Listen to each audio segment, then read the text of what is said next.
think it was actually during Martin that we actually started doing the rotating co-host to a certain extent, because at one point nobody could do it all the time. Right. And so we had people rotating in and out for that, and I think we had a couple of different people that wanted to do the slot, and so it was kind of almost a tryout period. Right.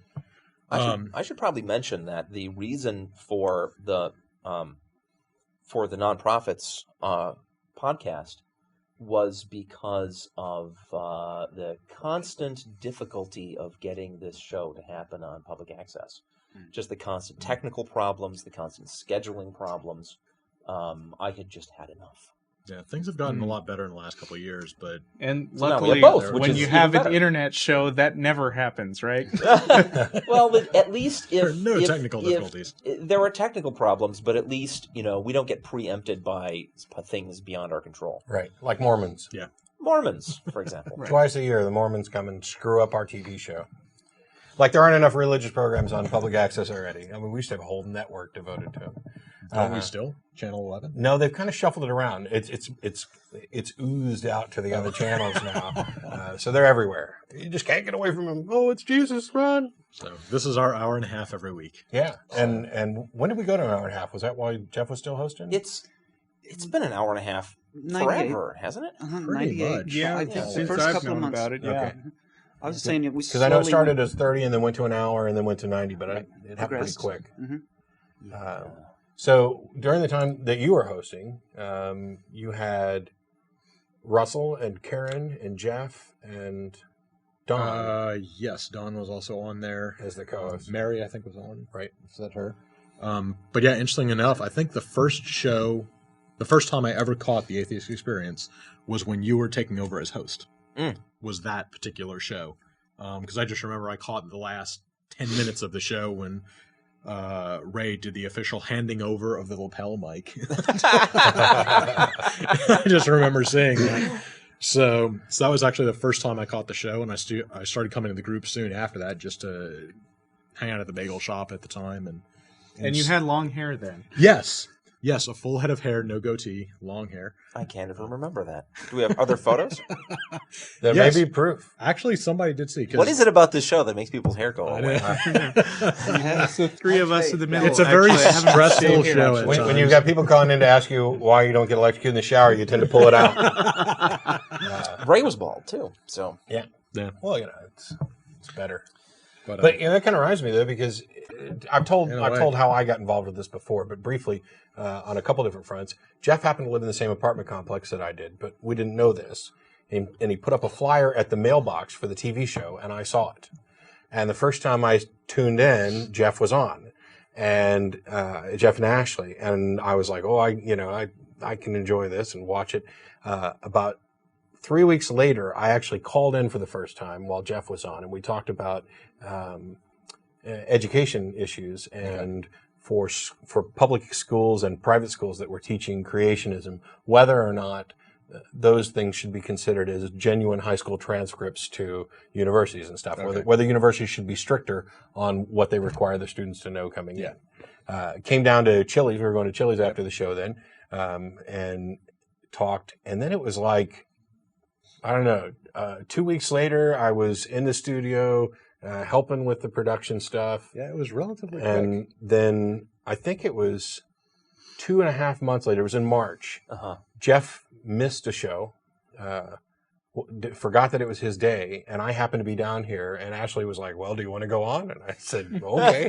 Like 30 seconds before airtime, Yeah. we got an empty chair here. Yeah, there's an empty chair. You want it? Okay, yeah, I'll take it. And so, but I remember putting those flyers up, by the way.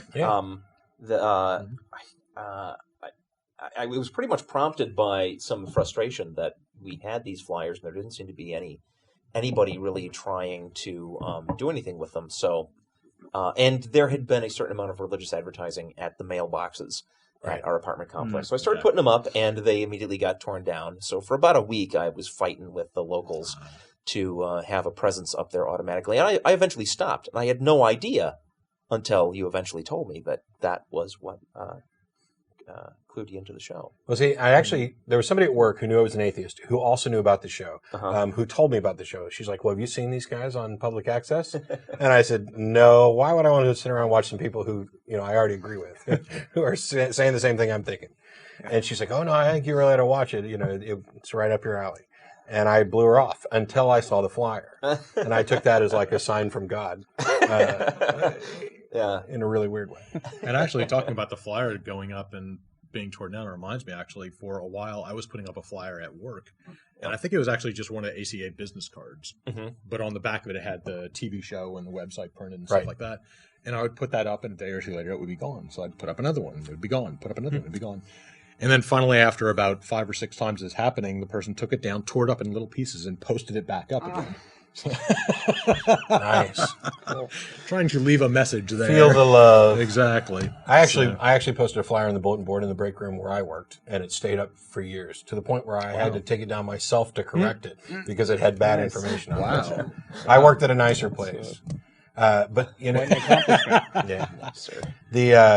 We got a caller that we'll go to for just a second, but I wanted to kind of skim this gap because there's a transition here where I was going to come in because Ashley wanted to take a break from the show. He'd done it for a year and a half. I was co-hosting for maybe a year and a half, maybe 2 years, something like that. It was quite a while, and then I took over as host for about a year, almost exactly, given maybe a couple months over, and then I was needing a break, essentially. So, and I was willing, but I was new. Yes. And now we get to Russell. Actually, you got to back this up a little bit because I was with the show for a pretty long time before I actually took a turn hosting. I remember actually showing up. Let's see, Ginny and I moved to Austin in 1999, and the first thing I did was look on the internet to see if there were any atheist groups around because we'd just come from Fort Worth, where there's no such thing. And we run them people all out of town by now. I had no idea, of course, that I was moving to the place that had one of the most vibrant and active atheist groups anywhere in the country. But I looked them up. I found out that they were going to the bagel shop at that time. And I showed up at the bagel shop one week, and I remember very clearly the first exchange I had where there was this giant long table full of people, and then over on the other side of the room there were scattered tables. And I said, so I guess these are the atheists over here. And one of them, because everybody's a big joker in the ACA, said, no, that's them over there.